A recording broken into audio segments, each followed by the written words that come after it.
All right, thank you for that, Tony. Well, last year, 6 News spent a month doing stories focused on mental health. 1 year later, this topic is as important as ever. The conversation reached all the way to Michigan State Capitol today. 6 News reporter Darylyn Horn was there for you as advocates met with lawmakers to talk about the stigma around suicide and as they asked for help for people struggling with mental health.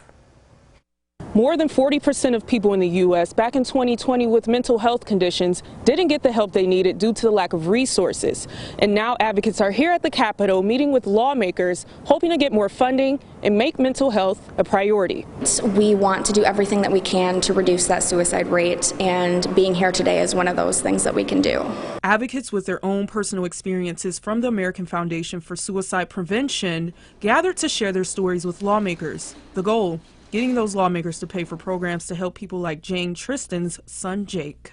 For me personally, my son Jake died by suicide in November 2018, and after he passed away, I knew, based on the circumstances in which he passed away, that something needed to be done with some public policy, and there needed to be some changes made. One thing Jane and others plan to present to lawmakers is transitioning the National Suicide Prevention Lifeline to a 3-digit number, just like dialing 911. A 988 3-digit number is going to be easier to remember and faster for people who may be experiencing a mental health crisis. Suicide is the 10th leading cause of death in Michigan. This hits close to home for many parents who have lost their children. A couple times a week, my wife Holly speaks to people on the phone all the time to try to get them to understand the difficulties with a kid who has a mental illness and how to deal with it.